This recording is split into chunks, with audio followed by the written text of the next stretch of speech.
वचनों में इस समय चलेंगे और मैं इस समय आपके साथ में चल रहा हूँ मरकुस के सुसमाचार में। मार्क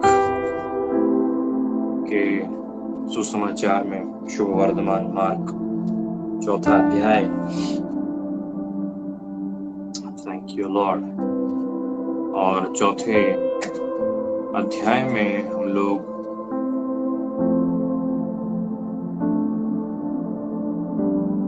वचन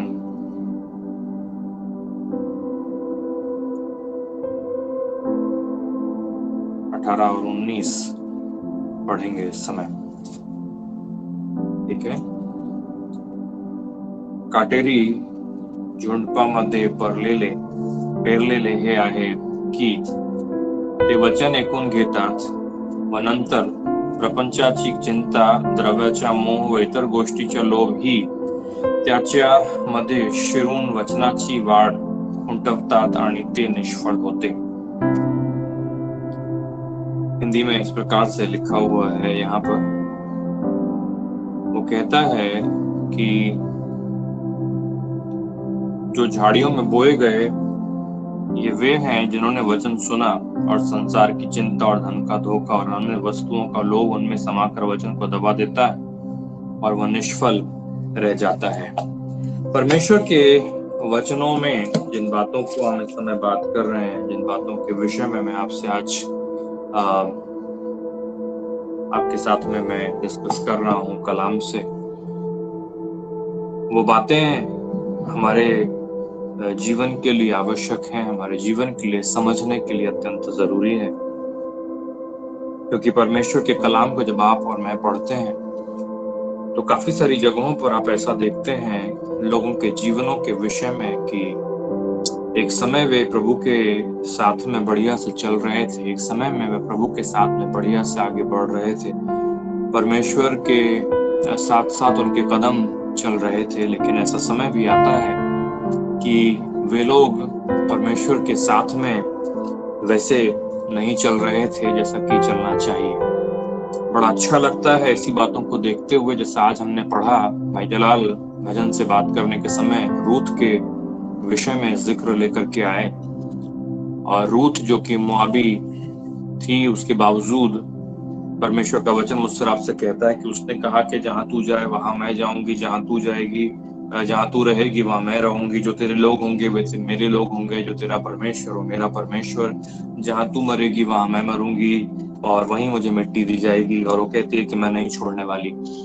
और बहुत अच्छा लगता है ऐसी बातों को जब हम परमेश्वर के वचनों में देखते हैं, और सिर्फ परमेश्वर के वचनों में नहीं लेकिन हम लोगों के जीवनों में देखते हैं कि लोग ऐसी जगह से निकल करके आते हैं जैसे कि मोआबी, जिसके विषय में भाई जलाल बताने के समय हमसे कह रहे थे कि 10 पीढ़ी तक श्रापित रहेगी और परमेश्वर के भवन में नहीं आने पाएंगे।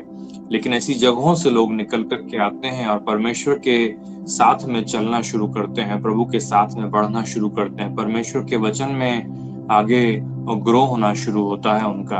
और उसके लिए परमेश्वर का धन्यवाद हो। और आपको मालूम पड़ता है कि वे नीचाई से ऊंचाई की तरफ बढ़ते चले जा रहे हैं। और प्रभु के ऐसे कामों को देख करके बड़ा अच्छा लगता है। प्रभु के ऐसी बातों को देख करके लोगों के जीवन में बड़ी खुशी महसूस होती है कि परमेश्वर के अनुग्रह में वे भागी हो गए। दूसरी तरफ देखने में ऐसा भी आता है कि लोग परमेश्वर के साथ में एक समय चल रहे थे, एक समय थे, लेकिन अब वैसा नहीं चल रहे, अब वैसे नहीं बढ़ रहे। जैसे कि एक समय उन्नति उनकी हो रही थी, अब वैसी उन्नति उनकी नहीं हो रही। जो उनके अंदर में परमेश्वर के लिए उत्कंठा थी वो उत्कंठा अब वैसी नहीं है। वैसे भी लोगों को देखा है। परमेश्वर के वचनों में उदाहरण ऐसे लोगों के भी हैं। परमेश्वर के वचनों में आप सिर्फ साधारण लोगों के विषय में मैं बात नहीं कर रहा हूँ, समाज के लोगों के, सिर्फ साधारण लोगों के मतलब जो सिर्फ कलीसिया में यूं ही देख लेते हैं, आकर के चेक कर लेते हैं और चले जाते हैं, उनके विषय में बात नहीं कर रहा हूँ। ऐसे भी लोग थे जो कि पौलुस के सहकर्मी थे, पौलुस के साथ में कदम से कदम मिलाकर के चलने वाले थे। मतलब हम बात कर रहे हैं जो लोग लीडरशिप में थे, वैसे भी लोग, बाइबल कहती है दीमास को संसार से प्रेम हो गया इसलिए वो मेरे को छोड़ के चला गया। वो कहता है अलेक्जेंडर जो है, जो ठठेरा है, अलेक्जेंडर द मेटल वर्कर, उससे सावधान रहना क्योंकि वो परमेश्वर के वचन का विरोध करता है।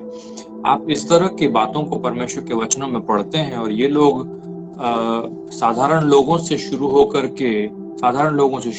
के लीडरशिप तक के लोग हैं जो एक समय प्रभु के साथ में चल रहे थे और अब वैसा नहीं चल रहे। परमेश्वर के वचनों में आप उनके भी जीवन के विषय में जिक्र पढ़ते हैं। तो हम लोग को एक चीज समझना जरूरी है कि परमेश्वर क्या ऐसा है जो किसी के जीवन में वृद्धि नहीं चाहता होगा? क्या परमेश्वर के मन में ऐसा है कि ये लोग मेरे फलाने लोग मुझ में बढ़ेंगे, फलाने लोग मुझ में गिरेंगे? परमेश्वर चाहता है कि कुछ लोग बढ़ें, कुछ लोग गिर जाएं। ऐसा कहीं पर भी नहीं है, क्योंकि बाइबल मुझसे आपसे कहती है कि यीशु मसीह आने में इसलिए देरी कर रहा है कि वो कहता है कि किसी का नाश ना हो, उसकी इच्छा ऐसा है, और इसलिए वो समय दे रहा है लोगों को।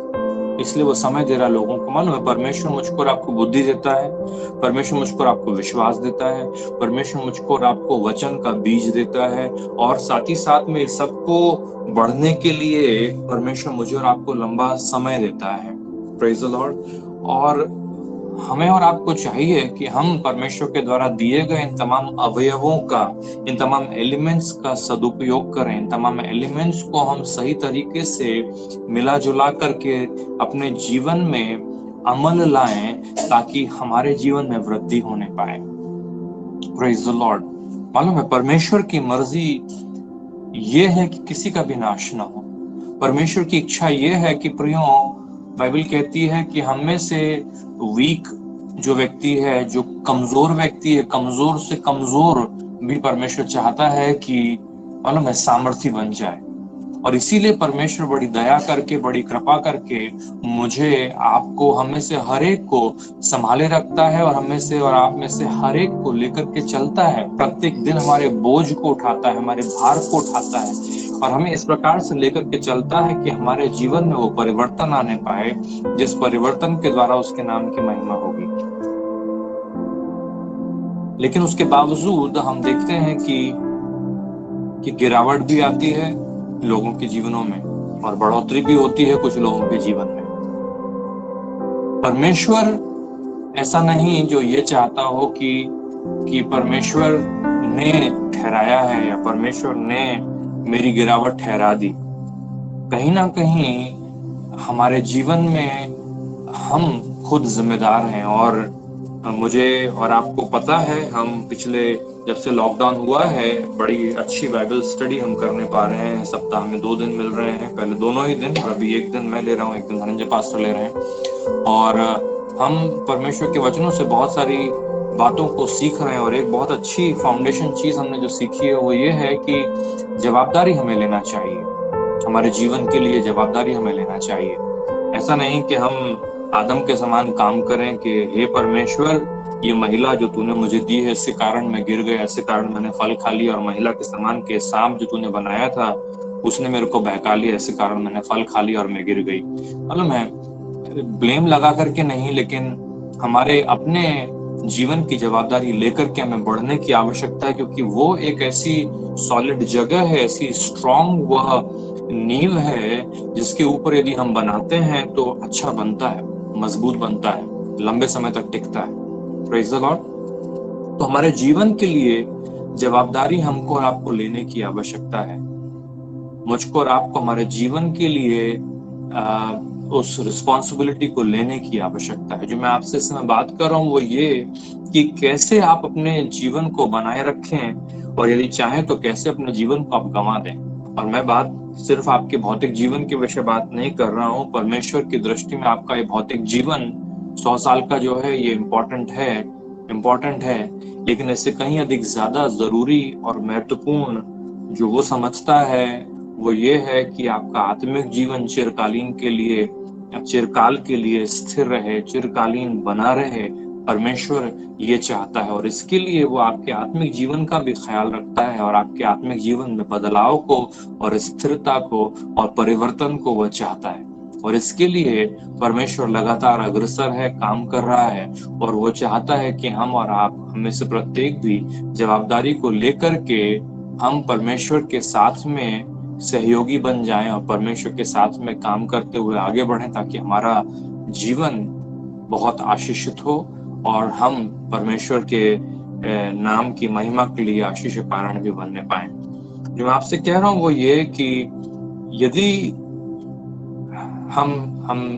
मैं आपको एक छोटी सी एक घटना का जिक्र आपसे मैं करना चाहूंगा, और वो ये है कि मैं बहुत बचपन की बात कर रहा हूँ। जब मैं बचपन में हम लोग बहुत छोटे थे, उस समय मेरे पिताजी किसी और दूसरे शहर में उनकी नौकरी के कारण ट्रांसफर हो गया था और वहां पर वे रहा करते थे और हम लोग किसी दूसरी जगह पर रहा करते थे। लेकिन छुट्टियों में कभी कभी हम लोग वहां जाया करते थे और वहां पर एक पास में नदी बहती थी और उस नदी में हम लोग पानी भरने के लिए जाया करते थे। राजगढ़ जगह का नाम है, यहाँ पर हम लोग जाते थे। मेरे पिताजी वहां पर काम कर रहे थे, तो जब हम लोग वहां जाते थे तो वहां पर एक नदी में हम लोग जाते थे। वहां से पानी भरना, नहाना, खेलना कूदना सब साथ में हो जाता था और बहुत नजदीक वो नदी बहती थी घर से, तो हम लोग वहां चले जाया करते थे। और पहले ही दिन जब हमें वहां पर ले जाया गया तो हमको बताया गया कि देखो ये नदी में ये इतनी दूरी तक चले जाना अगर जा रहे हो तो, लेकिन उसके आगे कभी मत बढ़ना नहाने के लिए। हम लोग उतरते थे तो पानी उतरते ही हमारे सीने तक हो जाता था और थोड़ा गर्दन तक और आगे तक होता था, लेकिन उसके आगे हम लोगों ने कभी हिम्मत नहीं की उस आज्ञा को तोड़ करके आगे कदम बढ़ाने की कि हम आगे चलते चलते। वो जमाने में तो तैरना भी नहीं आता था। क्यों आगे नहीं जाना है? क्योंकि हमें बताया गया था कि आगे जो है, आगे बहुत गहरा है पानी, आगे बहुत गड्ढे हैं, आगे बहुत पत्थर हैं। लेकिन ऊपर से देखते हैं, जब हम किनारे पर खड़े होकर के पानी को देखते हैं नदी के, तो पूरा का पूरा पानी एक ही स्तर पर दिखाई देता है। उसका लेवल जो है पानी का, वो एक लेवल है। पानी का लेवल नहीं बदलता, आंख से देखने पर बिल्कुल परिवर्तन नहीं, कोई चेंज नहीं, सबका सब पूरा पानी एक ही लेवल पर है। पानी कहीं नीचे कहीं ऊपर ऐसा नहीं है, पूरी पूरी नदी एक ही लेवल पर बह रही है, उसका स्तर एक है। लेकिन उसके बावजूद उस नदी के नीचे जो तल है, उस नदी के नीचे जो धरती है, उसका लेवल बहुत ऊपर नीचे है। जो नदी है उसमें कुछ जगह पर गहरे गड्ढे हैं, उस नदी में कुछ जगह पर समतल बालू है, कुछ जगह पे वहां पे भंवर है जिसमें लोग फंस जाते हैं, अच्छे तैराक भी उससे बाहर नहीं निकल पाते। जो मैं कह रहा हूं वो ये कि उस नदी के बारे में जो कहा गया हमने भले ही उस आज्ञा को कभी तोड़ा नहीं, क्योंकि हम जानते हैं कि क्या वहां पर स्तर है, बताया गया था पहले ही से। आगे गड्ढे हैं, आगे जाओगे तो डूब भी सकते हैं, यहाँ पे बहुत से लोग डूब के मर गए, तमाम चीजें हमें बताई गई थी। जो मैं आपसे कह रहा हूँ वो ये कि हम लोग जब इस संसार में हैं और चारों तरफ संसार एक समान सा दिखाई देता है, चारों तरफ मुझको और आपको सब चीजें, सारी पृथ्वी एक जैसी, समाज एक जैसा, सब चीजें एक जैसी हमको और आपको दिखाई देती हैं। लेकिन हम किस लेवल तक जाते हैं उसे समझना और उसे ठीक ढंग से मैनेज कर पाना, ये हमारे जीवन के लिए एक अत्यंत आवश्यक कुंजी के समान है। जो मैं आपसे कह रहा हूं उसे आप समझिए, क्योंकि याद रखिए, मुझे और आपको जो हमारा जीवन है, मसीही जीवन की खासियत ये है कि हमारे प्रभु यीशु मसीह ने कभी भी हमें ये मसीही जीवन जंगल में जाकर के जीने के लिए नहीं कहा। अगर जंगल में जाकर के जिए तो मैं आपको बतलाऊं, जीवन बहुत आसान होगा। जंगल में जाकर के जीवन जीना मुश्किल नहीं है। आप में से कितने लोग जानते हैं कि बहुत से ऐसे रीति रिवाज या ऐसी प्रथाएं हैं हमारे भारतवर्ष में स्पेशली के कुछ वर्ष बीत जाने के पश्चात में जंगल में चले जाओ और जंगल में जाकर के ईश्वर की खोज करो। और लोग ऐसा करते हैं। मैं जहाँ पर जिस जगह से हूँ उस जगह पर मेरे पड़ोस में मतलब एकदम बगल का घर नहीं, लेकिन 100 मीटर दूर पर एक परिवार रहता है, समझ लीजिए 150 मीटर दूर परिवार एक रहता है। उस परिवार में उनके पिताजी जो हैं, जब उनकी उम्र 60 साल के आसपास में हुई तो वो घर छोड़ करके एक रात निकल गए अपने जंगल में, और उसके बाद में कभी 5 साल में एक बार मिलने को आएंगे या 10 साल में कभी एक बार मिलने को आएंगे। बहुत बुजुर्ग हो गए, अभी तो पता नहीं है भी या नहीं, लेकिन उस जमाने में बड़ा सुनने के लिए आता था कि वो घर छोड़ करके चले गए। क्यों चले गए घर छोड़ करके? क्योंकि ईश्वर की खोज करना है। और ईश्वर की खोज करना एक सुनने में बड़ा अच्छा, नोबल और एक बहुत ही आदर्श फ्रेज लगता है कि परमेश्वर को खोजना चाहते हैं। अच्छी चीज है। बहुत से लोग दीक्षा ले लेते हैं, बहुत से लोग संसार को छोड़ करके, उसको कहते हैं वन में चले जाना और ईश्वर की खोज करना, वो करते हैं। बहुत से लोग अलग अलग तरीके से परमेश्वर को प्राप्त करने की कोशिश करते हैं। जंगल में रहना आसान इसलिए होता है क्योंकि हमारे आसपास में कोई और लोग नहीं होते। कहने का मतलब है कि जैसे कि कोई हमारे आसपास में हमारे को परेशान करने वाला नहीं है, कोई हमको चिल्लाने वाला नहीं है, कोई हमारे से आशा रखने वाला नहीं है, कोई हमसे पूछने वाला नहीं है। तमाम चीजें ऐसी हैं कि लोग आपको परेशान नहीं करते, और इसलिए एक्चुअली आराम से रहना इजी है, क्योंकि क्रोधित होने का अवसर ही नहीं मिलेगा, क्योंकि क्रोधित करने वाला ही कोई आसपास में नहीं है। परेशान होने की जरूरत नहीं पड़ेगी क्योंकि परेशान करने वाला ही कोई आसपास में नहीं है, कोई है ही नहीं। तो इसलिए वहां पे जंगल में जाकर के करना, जीवन को जीना आसान है। और बहुत से रीति रिवाजों में, प्रथाओं में ऐसे कामों को लोग करते हैं। लेकिन जो मैं आपसे कह रहा हूं कि यीशु मसीह ने कभी मुझसे आपसे ऐसा नहीं कहा कि संसार को छोड़ करके मैं जंगल में जाने की जरूरत है। प्रभु यीशु मसीह ने कभी आपसे नहीं कहा कि आपको परमेश्वर तब मिलेगा जब आप जंगल में चले जाओगे। अगर आप यूहन्ना सुसमाचार का 14 अध्याय पढ़ोगे तो वहां तो आप ये पढ़ते हो, कहता है कि मैं पिता के पास जाता हूँ और चेलों को देख के बोला तुमको मालूम है, रास्ता भी पता है, तुमको मालूम है मैं कहाँ जा रहा हूँ, और तुमको रास्ता भी मालूम है कि कैसे वहां पहुंचने का है। तो कुछ लोग बहुत होशियार थे उसके साथ में, बोले कि प्रभु तू कहाँ जाता है हमको नहीं पता, तो रास्ता कैसे मालूम होगा? यीशु मसीह बोला रास्ता भी मैं ही हूँ, कोई पिता के पास मेरे बगैर नहीं जाता। आपने पढ़ा है यूहन्ना का सुसमाचार 14 अध्याय, पढ़िएगा, आपको अगर आपने नहीं पढ़ा है तो आपको मालूम पड़ेगा। यीशु मसीह ने कभी नहीं कहा कि तुम्हें इस संसार से, समाज से, प्रियजनों से, माता पिता से, सगे संबंधियों से दूर जाकर के ईश्वर की खोज कहीं दूर दराज करने की आवश्यकता है। उसने हमें और आपको कुछ और तरीका सिखाया। उसने ये नहीं कहा कि तुम्हें संसार से दूर हो, उसने कहा कि तुम्हें संसार में रह करके अपने जीवन को ऐसे जीना है, ऐसे जीने की जरूरत है, ऐसा समझ करके चलने की आवश्यकता है जिसके द्वारा मालूम पड़ेगा कि तुम इस संसार में हो लेकिन इस संसार के नहीं, तुम इस जगत में हो लेकिन इस जगत के नहीं, इस संसार के बीच में रहोगे लेकिन इस संसार का रंग तुम पे नहीं चढ़ने पाएगा। इसलिए बाइबल कहती है कि you are a peculiar people. Bible कहती है कि तुम थोड़ा वेगड़े मानुस आए, अलग ही प्रकार के लोग, चुनी हुई प्रजा, and a peculiar nation, Bible कहती है। तो मैं और आप जो हैं, परमेश्वर के वचन के अनुसार हमें परमेश्वर ने हमारे आत्मिक जीवन में वृद्धि, आत्मिक जीवन में बढ़ना, आत्मिक जीवन में परमेश्वर को जानना, परमेश्वर की खोज करना, परमेश्वर के समीप में रहना, उस सब के लिए हमसे ये नहीं कहा कि हमें संसार से चले जाएं, बल्कि हमें ये कहा कि हमें संसार में रहकर अपनी जवाबदारियों को पूरा करते हुए परमेश्वर के साथ बढ़ना है। Praise the Lord. समझ में आ रहा है जो मैं आपसे कह रहा हूँ? इस संसार में रह के अपनी जवाबदारियों को पूरा करते हुए हमें परमेश्वर के साथ और बढ़ना है। जरा जाइए मेरे साथ में पहला तिमोथी की किताब में, चलिए हम वहां पर देखते हैं परमेश्वर के वचनों में। पहला तिमोथियुस, उसका पहला पत्री और उसका 5वां अध्याय निकालिए, और यहाँ पर एक वचन है 8वां वचन। देखिए यहाँ पर लिखा हुआ है, पर यदि कोई अपनों की और निज करके अपने घराने की चिंता न करे तो वो विश्वास से मुकर गया है और अविश्वासी से भी बुरा बन गया है ना। बड़ा अच्छा लगेगा आपसे पढ़ने के लिए, लेकिन परमेश्वर के वचनों में बहुत क्लियर लिखा हुआ है।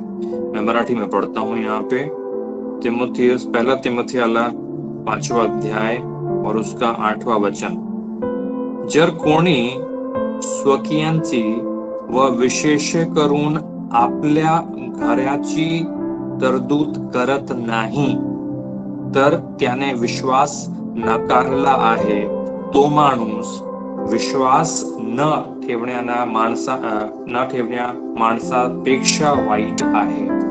वो कहता है कि यदि कोई व्यक्ति अपने परिवार का ख्याल न रखे, वो कहता है यदि कोई व्यक्ति अपने घराने की चिंता न करे, यदि कोई व्यक्ति अपने परिवार की जरूरतों की पूर्ति न करे, ये कह करके कि मैं प्रभु के साथ चल रहा हूं, मैं प्रभु में बढ़ रहा हूं, मेरे को परमेश्वर का वचन कहता है कि यदि कोई व्यक्ति अपने परिवार का प्रोवाइडर ना हो, वो कहता है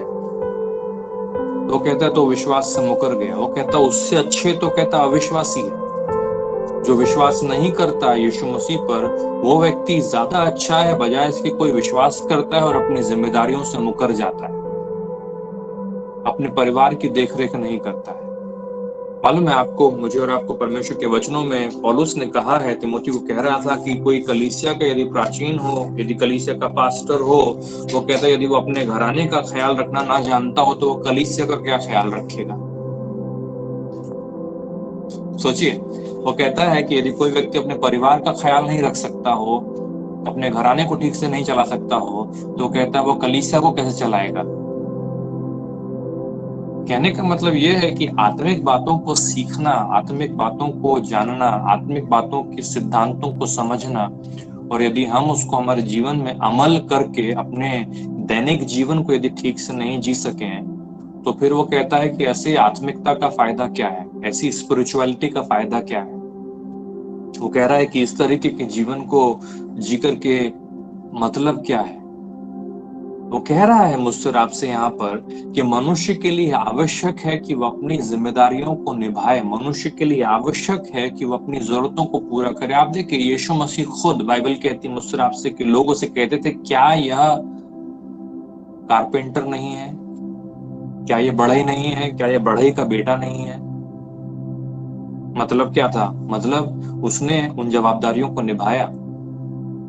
30 साल की उम्र तक आपको और मुझे कुछ और नहीं मालूम पड़ता उसके जीवन के विषय में, क्योंकि सेवा से जुड़ा हुआ कुछ लिखने के लिए था भी नहीं। उसने अपना रूटीन जीवन को जिया।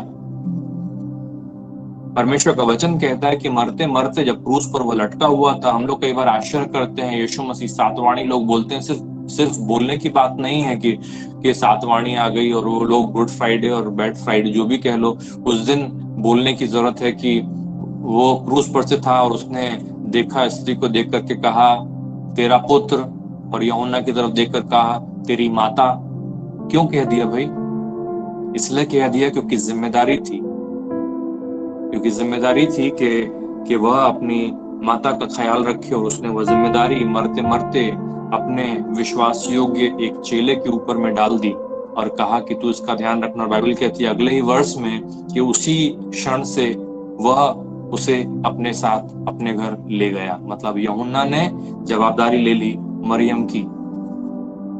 कहने का मतलब यह है कि परमेश्वर चाहता है कि हम हमारी जिम्मेदारियों को उठाएं, कि हम हमारी रिस्पॉन्सिबिलिटीज को पूरा करें। परमेश्वर ये नहीं चाहता कि हम अपने में मगन रहें, अपने को जो मन में आता है करें, जो दिल में आता है करते चले जाएं, और हम बोले कि नहीं, हम तो प्रभु में बढ़ रहे हैं और इसलिए हमारे को कुछ करने की जरूरत नहीं है। परमेश्वर ने कभी ऐसा नहीं कहा।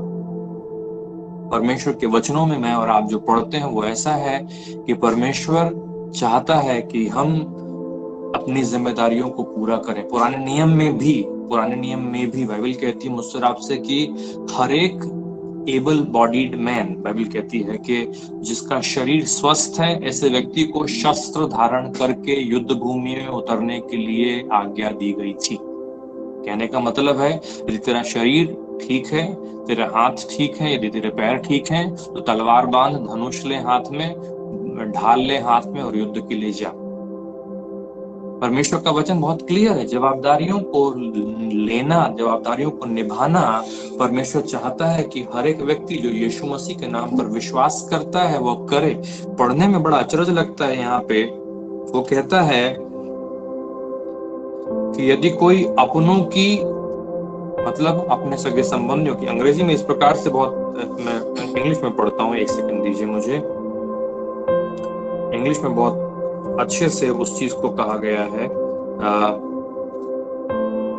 If anyone does not provide for his relatives and especially for his immediate family, he has denied the faith and is worse than an unbeliever.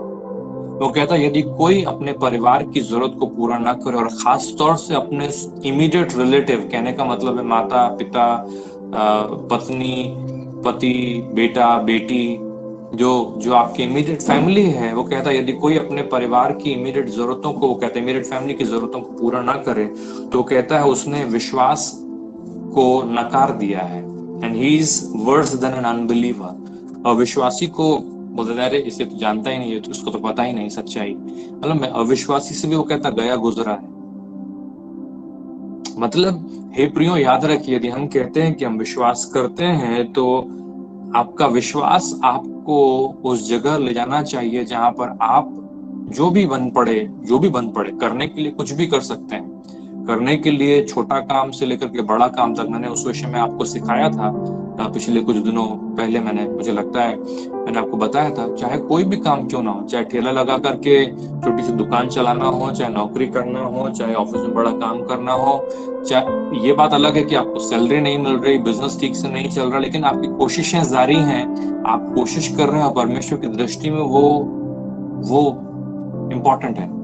और आपके काम के बावजूद यदि आपको उसका प्रतिफल नहीं मिलता, तो आप प्रार्थना करेंगे और परमेश्वर आपको जरूर से देगा। परंतु इसका मतलब ये नहीं कि हाथ पे हाथ रख के हम बैठे रहें और बोलें कि परमेश्वर तू कर, परमेश्वर तू कर, परमेश्वर तू कर, परमेश्वर तू कर। परमेश्वर वैसे नहीं करता। परमेश्वर चाहता है कि हर एक व्यक्ति जो कहता है कि मैं आत्मिक हूँ, जो कहता है मैं परमेश्वर को जानता हूँ, जो कहता है कि मैं, पहला तिमोथी जो है, इसे कहते हैं पास्टरल एपिस्टल, मतलब वो ये अंग्रेजी का शब्द है, परंतु कहने का मतलब है कि तिमोथी को जो बात लिखी जा रही थी वो सिर्फ तिमोथी के लिए नहीं थी। तिमोथी खुद पासवान था, पास्टर था, और इफिसस शहर के कलीसियाओं को सिखाने का, वहाँ के एल्डर्स को, वहाँ के लोगों को जो लीडरशिप में हैं, उनको नियुक्त करने का और उनको चलाने का काम जो था तिमोथियुस का था।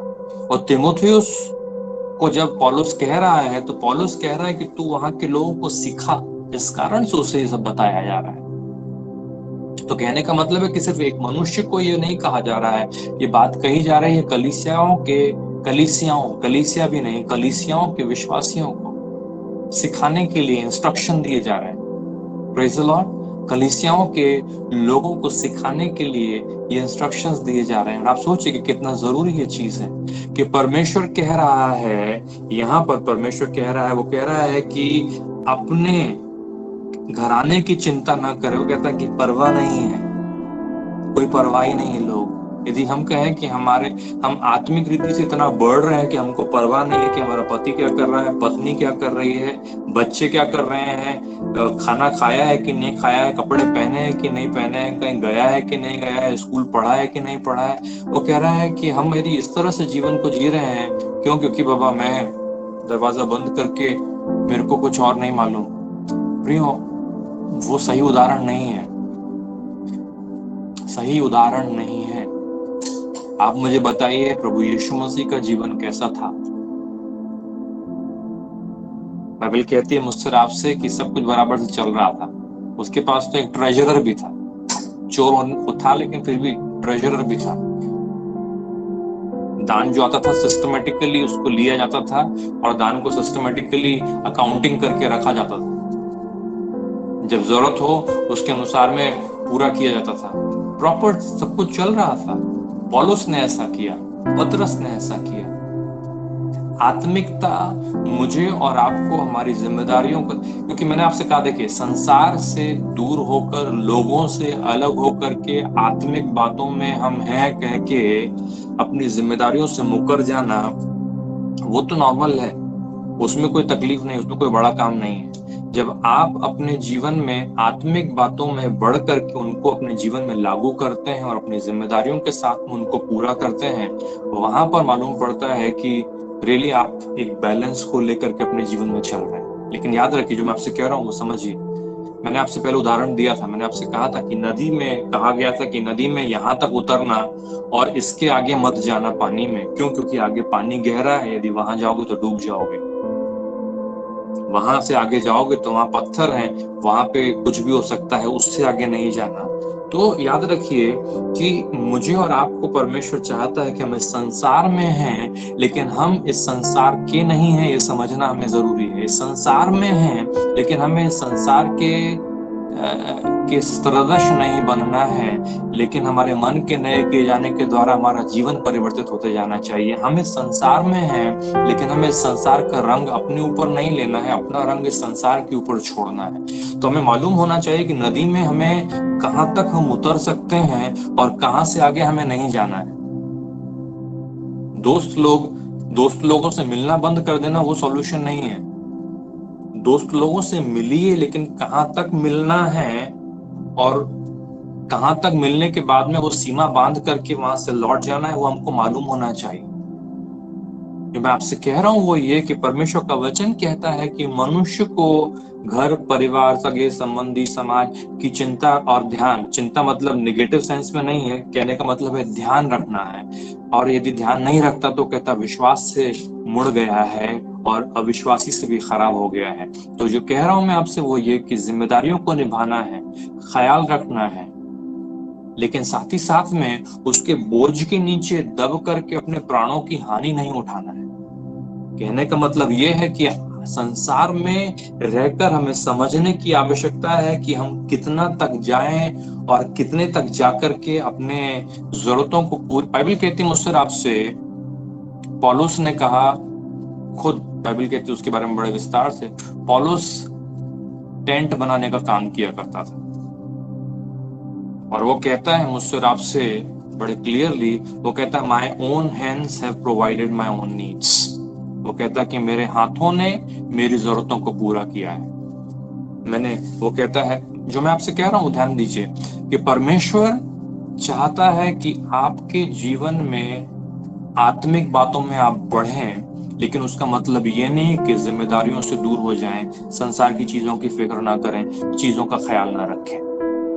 लेकिन उसके बावजूद भी वो ये भी नहीं चाहता कि आप संसार की चीजों में इतना मशगूल हो जाएं कि आप के प्राणों की हानि हो जाए। उदाहरण मैं आपको देता हूं। आप में से कितने लोग जानते हैं, बचपन में जो लोग गांव के साइड से आए हैं, आपको पता होगा मिट्टी का तेल बोलते थे। मिट्टी का तेल नहीं निकलता, लेकिन मिट्टी का तेल मतलब केरोसिन आप सब लोग जानते हैं केरोसिन क्या होता है ना।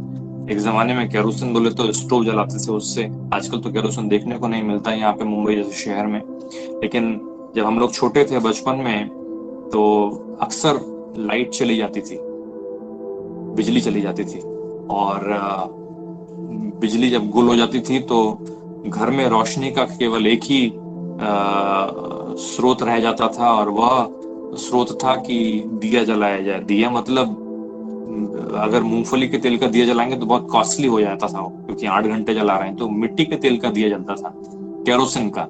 और पैराशूट की बड़ी सी बोतल को लेकर के उसके ढक्कन में छेद करके उसमें से एक बत्ती डाल के और अंदर केरोसिन भर के उसको जलाते थे। आप में से पता नहीं कितने लोगों ने जलाया है, लेकिन हमारे यहाँ जलता था और उसको जलाने से एक धुआं उठता था बहुत, और एक अजीब सी स्मेल रहती थी पूरे घर भर में। लेकिन घर पे कवेलू थे तो धुआं उसमें से निकल जाता था। पक्की छत नहीं थी हमारे घर की, खपरेल वाली थी, तो धुआं निकल जाता था। लेकिन जब हम लोग उसको रख करके बैठते थे या पढ़ते थे, जो भी था तो उसमें देखा है कई बार ऐसा होता था कि जब लाइट आएगी तो लाइट आने के बाद में हमें एक्चुअली मालूम पड़ता था कि बहुत सारे पतंगे, बहुत सारे छोटे छोटे कीड़े वो आकर के सीधे वो जो बत्ती जल रही है ना उसमें जाकर के सीधे घुस जाते थे। बाहर से जलती हुई आग में आसपास के पतंगे, पंख वाले कीड़े उड़ते हुए सीधे आकर के सीधे फ्लेम में, सीधे उस दिए की आग में जाकर घुस जाते थे और जल के वहीं गिर पड़ते थे। जो मैं आपसे कह रहा हूं वो ये कि एक उदाहरण ये है कि पतंगे जो है आकर्षित होते हैं आग के तरफ, और आकर के उन्हें पता नहीं कि सेफ डिस्टेंस कितना है, उनको मालूम नहीं कि कितनी दूरी तक उनको बने रहना है, उनको मालूम नहीं कि यहाँ तक जाएंगे तो ठीक है लेकिन आगे जाएंगे तो जल जाएंगे। मालूम है, उनको पता नहीं डिस्टेंस का, उनको उस दूरी का अंदाजा नहीं कि कितने हद तक हमको जाना चाहिए, क्या हमारी सीमा है हमें नहीं पता, किस हद तक हमको आगे बढ़ना चाहिए हमें नहीं पता। क्योंकि रोशनी जरूरी है, वो बात बराबर है, रोशनी जरूरी है, लेकिन उस रोशनी में भी कहां तक जाना है उन्हें नहीं पता था। दूसरी तरफ मैं आपको उदाहरण देता हूं। आप सबको मालूम है मधुमक्खी है ना, क्या बोलते हैं, बीई, मधुमक्खी है ना। मधुमक्खी छत्ता लगाती, शहद बनाती, और मधुमक्खी की खासियत यह है कि वो बड़े आराम से एक फूल पर जाके बैठती है, वहां से निकल के दूसरे फूल पर बैठती है, वहां से निकल के तीसरे फूल पर बैठती है, और आराम से वो उन फूलों में जाकर के एक के बाद दो, दो के बाद तीन, तीन के बाद चार जाकर के अपना जो काम का है जमा करती है, और जमा करके ला करके अपने छत्ते में रख देती है। उसको मालूम है कि कितनी देर तक फूल पर बैठना है और कितनी देर के बाद फूल पर नहीं बैठना है। और वहां पर पूरे टाइम नहीं बैठती कि फूल बंद हो जाए और वहां पर वो खत्म हो जाए, मर जाए। उसको पता है कि कब बैठना है, कब निकलना है, कब बैठना है, कब निकलना है, ताकि उसका काम हो जाए। और जो एक्चुअली उसको बनाना है, जहां पे उसको ख्याल रखना उसके छत्ते में, वहां के लिए वो लगातार काम करती रहती है। उसके एक पैर उसका समझ लीजिए कि उसके मधुमक्खी के छत्ते में है, और दूसरा यहाँ पर है, और अपने काम की चीज लेकर के लौट जाती है।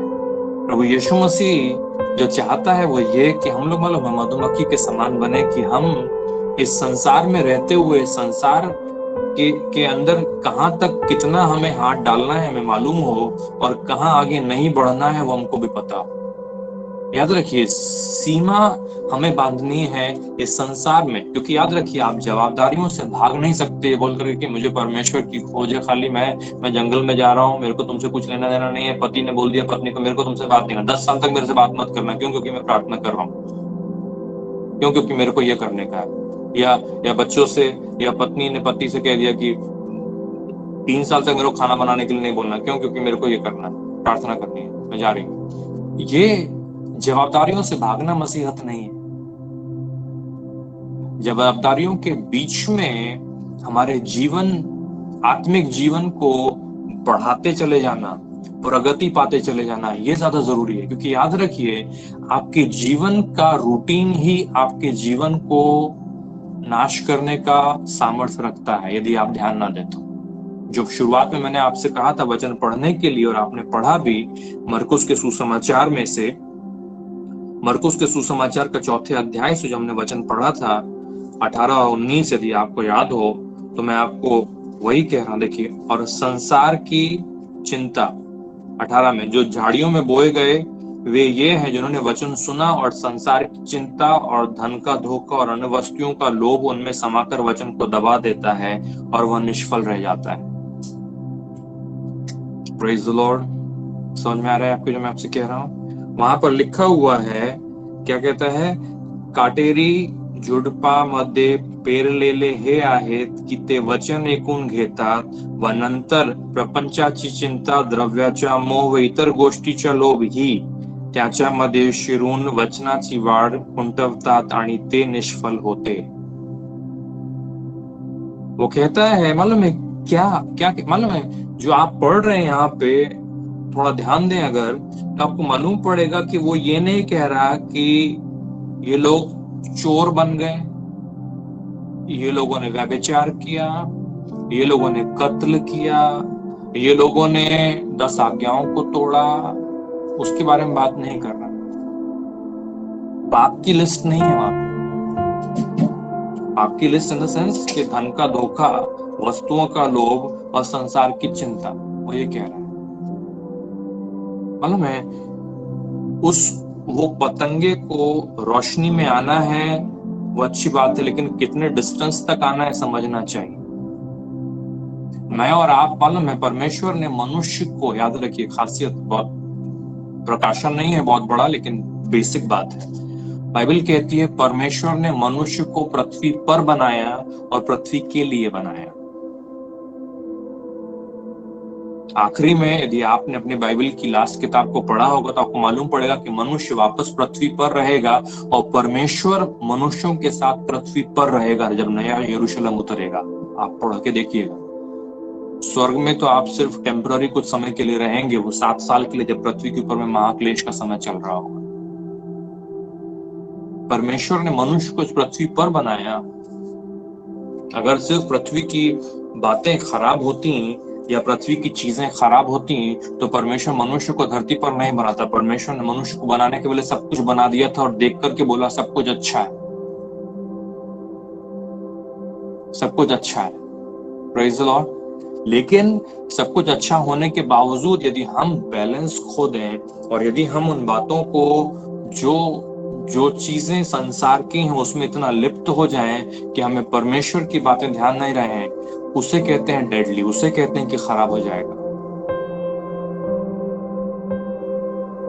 परमेश्वर का वचन कहता है, जरा जाइए मत्ती के सुसमाचार में, मत्ती शुभवर्तमान उसका 6वां अध्याय,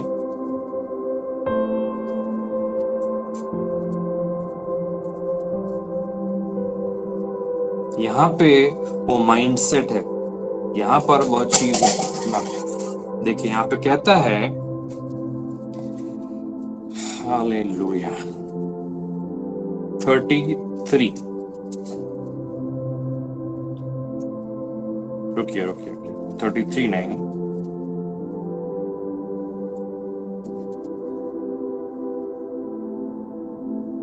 हाँ 31 से, यास्तव काय खावे काय प्यावे काय पांघरावे असे मनात चिंता करत बसू नका। सोचिए क्या कह रहा है।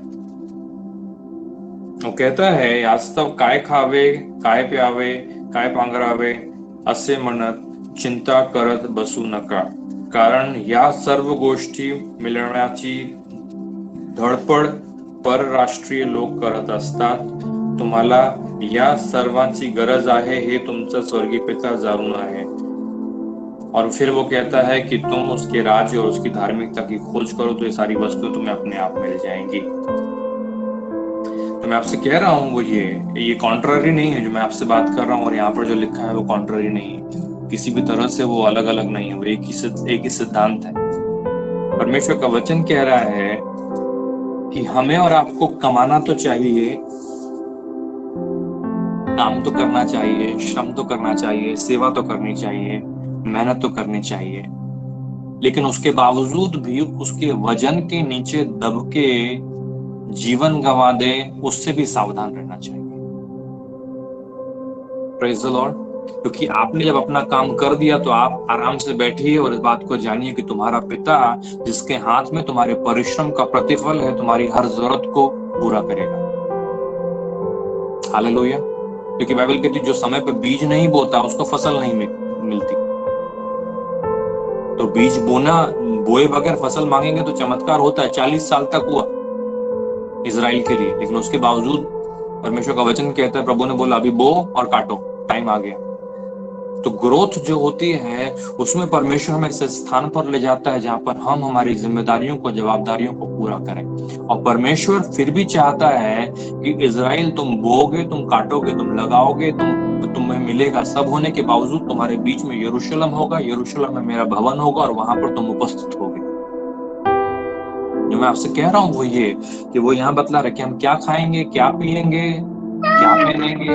वो कहते हैं इन बातों की तुम चिंता न करना। मतलब कहने का मतलब ये है, याद रखिए वहां पर हमने पढ़ा 1 तिमोथी 5:8 में वो कहता कि यदि कोई अपने परिवार का ख्याल नहीं रखे, चिंता न करे, अपनी इमीडिएट फैमिली की जरूरतों को पूरा न करे, तो वो कहता है वो विश्वास से मुकर गया और अविश्वासी से भी ज्यादा गया गुजरा है। और यहाँ पे वो कहता है कि तुम ये चिंता नहीं करना कि हम क्या खाएंगे, क्या पहनेंगे, क्या मिलेगा, मेरी बीवी को क्या दूंगा, बेटे को क्या दूंगा, बेटी को क्या दूंगा। वो कहता है इस बात की चिंता करते बैठना मत।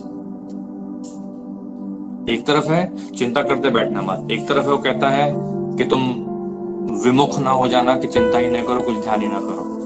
मतलब मैं बात जो मैं कर रहा हूँ वो कह रहा हूँ कि पूरी बैलेंस रखना, चीजों को सीखिए। आपकी स्पिरिचुअल लाइफ, आपका स्पिरिचुअल लाइफ की सक्सेस इसी बात में है कि हम चीजों का बैलेंस रखना जाने।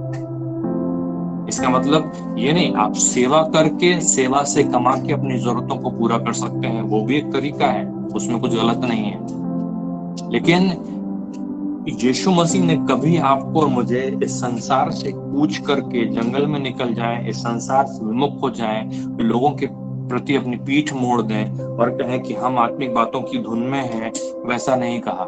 परमेश्वर जो कह रहा है वो ये कि हम हमारे जीवन में चीजों को बड़े बैलेंस से लेकर के चलें, ताकि आत्मिक जीवन हमारा फ्लरिशिंग हो, ताकि हमारा स्पिरिचुअल लाइफ हमेशा बढ़ता चला जाए।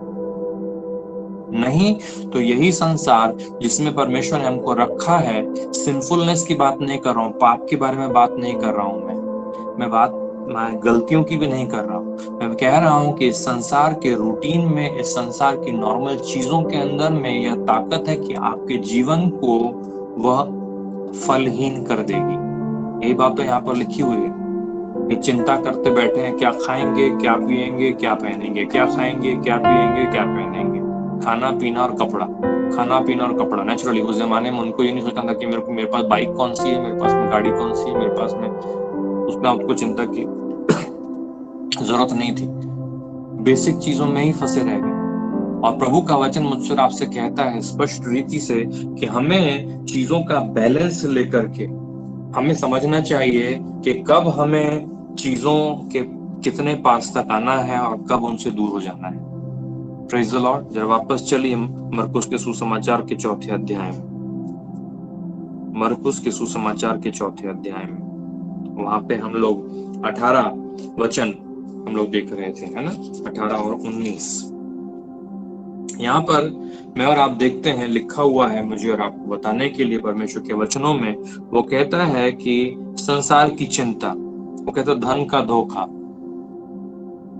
धन का धोखा। ये पता नहीं कितना टाइम हो गया। धन का धोखा, परमेश्वर का वचन मुझसे आपसे कहता है, अगर आप पढ़ें तो नीति सूत्र में लिखा हुआ है 13 अध्याय में, नीति सूत्र में जाइए 13 अध्याय, नीति वचन 13 अध्याय और उसमें 22वां वचन यहाँ पे लिखा हुआ देखिए। भला मनुष्य अपने नाती पोतों के लिए संपत्ति छोड़ जाता है, कुछ बाइबल में ट्रांसलेशन में लिखा होगा धर्मी, परंतु पापी की संपत्ति धर्मी के लिए रखी जाती है। ठीक है, यहाँ पे लिखा हुआ है मराठी में, मैं पढ़ता हूँ आपके लिए इस समय 13 और उसका 22। चांगला मनुष्य आपल्या पुत्र पौत्रांना वतन ठेवतो, पण पाप्याचे धन नीतिमानासाठी साठवलेले असते। वो कहता है धर्मी जन जो है, अच्छा मनुष्य जो है, वो कहता है अपने बच्चों के लिए भी वो कहता है छोड़ के जाता है। कहने का मतलब है वो कहता है वो जमा करता है ना, जमा करता है, इकट्ठा करता है, और वो कहता है अपने बच्चों के लिए छोड़ के जाता है। Praise the Lord. प्रभु का वचन कहता है मुझसे आपसे इफिशियंस 4 में कि यीशु मसीह भी मालूम है हमारे लिए गिफ्ट छोड़ के गया। Praise the Lord. तो वो कह रहा है यहाँ पे अब्राहम ने छोड़ा अपने बच्चों के लिए, इसाक ने छोड़ा अपने बच्चों के लिए, याकूब ने छोड़ा अपने बच्चों के लिए, है ना। परमेश्वर का वचन मुझसे आपसे कहता है यहाँ पर, वो कहता है कि मनुष्य जो है वो कहता है करेगा, अपने बच्चों के लिए भी छोड़ के जाएगा। लेकिन बाइबल ये भी कहती है मुझसे आपसे कि धन का लोभ जो है वो सब बातों में परेशानी का कारण है। तो एक तरफ वो कहता है कि जमा करेगा और बच्चों के लिए छोड़ के जाएगा, दूसरी तरफ वो कहता है कि धन का लोभ सब बातों की बुराई की जड़ है। वो कहता है, समझ में आ रहा है मैं आपसे कह रहा हूँ। एक तरफ वो कहता है कि धर्मी जन जो है, अच्छा व्यक्ति जो है, वो कहता है अपनी संतान के लिए, वो कहता है 2nd जनरेशन नहीं 3rd जनरेशन के लिए छोड़ के जाएगा। और यहाँ पे कहता है मुझसे आपसे, वो कहता है कि धन का लोभ सब बातों में बुराई की जड़ है। पौलुस ने कहा तिमोथी से, और अभी हाल ही में हमने पढ़ा कि जो झाड़ियों में दबा हुआ, झाड़ियों ने जो उठ करके दबा लिया, वो कहता है संसार की चिंता, धन का धोखा। संसार की चिंता और धन का धोखा, मतलब मालूम है क्या कह रहा है? वो कह रहा है कि एक तरफ वो कहता है कमाना, उसको अच्छे से संभालना, उसको जमा करना और बच्चों के लिए छोड़ना, और दूसरी तरफ वो कहता है कि उसी बात के मोह में फंस जाना, उसी बात के अट्रैक्शन में फंस जाना। Praise the Lord. मालूम फिर से क्या बात कर रहा है? फिर से बात कर रहा है बैलेंस की, फिर से बात कर रहा है बैलेंस की। बैलेंस, मालूम बैलेंस समझते ना आप लोग, कि सब चीजें सही अनुपात में और सही जगह पर हो गए। मैं और आप, हमें यीशु मसीह के पास में भी पैसे थे, नहीं थे? यीशु मसीह के पास में भी पैसे थे, थैली हुआ करती थी यहूदा इस्करियोती के पास, लेकिन उसका हृदय मालूम है बैलेंस में था। यहूदा इस्करियोती के पास थैली थी, लेकिन उसका मन बैलेंस में नहीं था। समझ में आ रहा है? तो जो मैं आपसे कह रहा हूं इस समय वो ये है कि हे प्रियो, प्रभु का वचन कहता है धन का धोखा, धन का धोखा। आप इस संसार में हैं, इस संसार में अपने आप काम कीजिए और कमाइए, जमा कीजिए और परमेश्वर के राज्य के लिए दीजिए भी, परमेश्वर की महिमा के लिए उसे दीजिए भी। इस सप्ताह में आपसे बात करता देने के बारे में, तो कमाइए और दीजिए, परमेश्वर के लोगों को दीजिए, परमेश्वर के कामों में दीजिए, परमेश्वर की सेवा में दीजिए, लेकिन उस धन के दबाव में फंस ना जाइए, उस धन के धोखे में फंस ना जाइए। वो धन का बोझ आपको क्रश करके आपके जीवन को वो कहीं खत्म ना कर दे। तो इसलिए जो मैं आपसे कह रहा हूं वो ये है कि अपने आप को परमेश्वर की बातों में, परमेश्वर की चीजों में, परमेश्वर के कामों के लिए दीजिए। Praise the Lord, hallelujah. मेरी आवाज आ रही है आपको? परमेश्वर की बातों के लिए जब आप आगे बढ़ते हैं, जब आप अग्रसर होते हैं, आप कमाएंगे, आप जमा करेंगे, लेकिन आप उसमें फंसने नहीं पाएंगे। इसलिए मैंने आपसे कहा कि आपको समझना चाहिए कि कैसे उपयोग में लाना है, कैसे उपयोग में लाना है और कैसे शिकार नहीं हो जाना है। क्योंकि पाप के बारे में बात नहीं कर रहा, परमेश्वर का वचन कहता है धर्मी जन वो कहता अपनी संतान की संतान के लिए भी छोड़ के जाता है। Praise the Lord. लेकिन फिर भी कहता धन के धोखे में मत फंसना। मालूम है दोनों चीजें हैं, दोनों चीजें हैं। और इसीलिए मैं आपसे कह रहा हूँ कि मैं पाप के बारे में या गुनाहों के बारे में या कुछ और ऐसी गड़बड़ी करने के बारे में बात नहीं कर रहा, लेकिन मैं जो आपसे बात कर रहा हूँ वो ये कि हम संसार की चीजों में इतने मशगूल ना हो जाएं कि हम आत्मिक बातों का ख्याल ना रख पाए, और आत्मिक बातों में हम ऐसे ना चले जाएं कि हम बोलें कि हमें तो कुछ करने की जरूरत नहीं, क्योंकि हमारे जीवन में बैलेंस परमेश्वर ने ठहराया है। वो कहता है, और दूसरी वस्तुओं का वो कहता है, वापस जाइए वहां पे, जल्दी से हम लोग इसे पढ़ेंगे और थोड़ी सी बात करके समाप्त करेंगे। चौथे अध्याय में 18 और 19 जो हम पढ़ रहे थे, देखिए यहाँ पे लिखा हुआ है, और अन्य वस्तुओं का लोभ, धन का धोखा और अन्य वस्तुओं का लोभ उनमें समाकर वचन को दबा देता है। जरा जाइए पहला तिमोथी में, और उसमें एक वचन मैं चाहता हूँ कि हम पढ़ें, एक और वचन मालूम है, पहला तिमोथी उसका 6वां अध्याय और उसका वचन 17।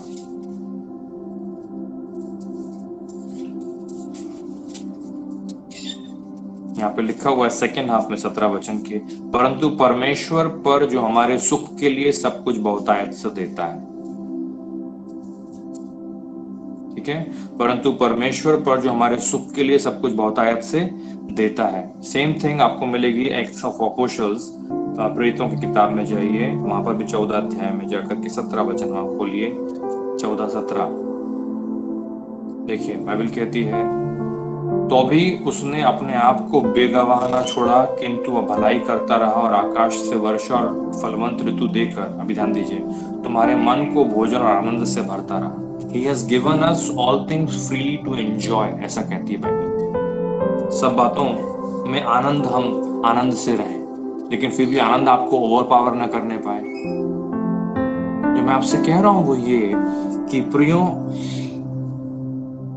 अपने जीवन में उन्नति या गिरावट जरूरी नहीं है कि सिर्फ पाप से ही आएगी।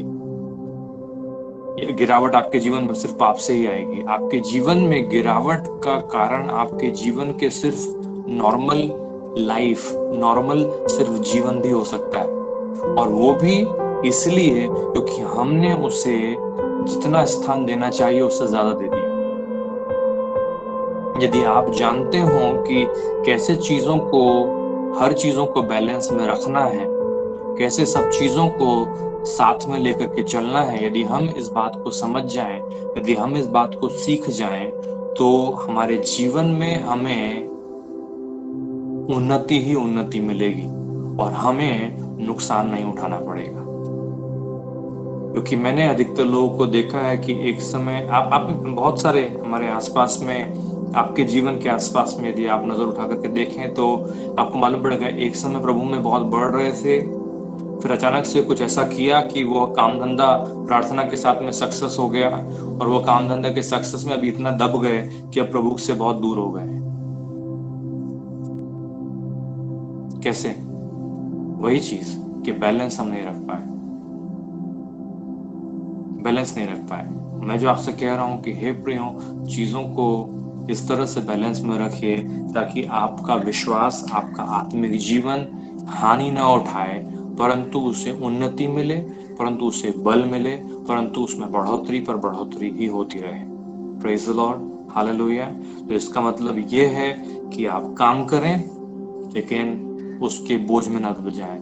आप व्यवसाय करें लेकिन उसके बोझ में ना दब जाएं, और परमेश्वर से मांगते हुए, परमेश्वर से बात करते हुए आगे चलते चले जाएं, और परमेश्वर आपके जीवन के हर कामों को सफल करेगा, हर बातों को सिद्ध करेगा, और आप परमेश्वर की तरफ देख करके बोलेंगे, परमेश्वर तूने मुझको ये सफलता दी है, इसके लिए तेरा धन्यवाद हो। और आप उन बातों के फल को एंजॉय करते चले जाएंगे, और आपका रूटीन जीवन आपके आत्मिक जीवन को बल दिया करेगा, सामर्थ्य दिया करेगा, और स्पिरिचुअली आप बढ़ पाएंगे क्योंकि आपका ये जीवन आप अच्छी तरह से जी रहे हैं, बजाय इसके कि आप सबसे दूर हो जाएं, कट ऑफ हो जाएं और बोले कि मुझे कुछ लेना देना नहीं। वह स्पिरिचुअलिटी नहीं, क्योंकि बाइबल मुझसे आपसे कहती है कि यदि कोई व्यक्ति अपने परिवार की जरूरतों को, वो कहता है स्पेशली अपनी इमीडिएट फैमिली की जरूरतों को पूरा ना करे, तो कहता है उसने विश्वास से मुकर गया है और अविश्वासी से भी गया गुजरा है। Praise the Lord. तो प्रियो, जो कुंजी है हर बात की, वो कुंजी है कि हम हमारे स्पिरिचुअल लाइफ और हमारे नॉर्मल लाइफ दोनों के बीच में बैलेंस को रखें, आगे बढ़ें, परमेश्वर को और नजदीकी से जाने, परमेश्वर को और नजदीकी से समझें, परमेश्वर को और सच्चाई से, गहराई से अनुभव करने पाए, और परमेश्वर आप सभी की इस वचन के अनुसार अगुवाई करे, सहायता करे, समझ को खोले, और इस पर चलने के लिए उसके आत्मा के द्वारा आपको अग्रसर करे। Praise the Lord, hallelujah. परमेश्वर आशीषित करे।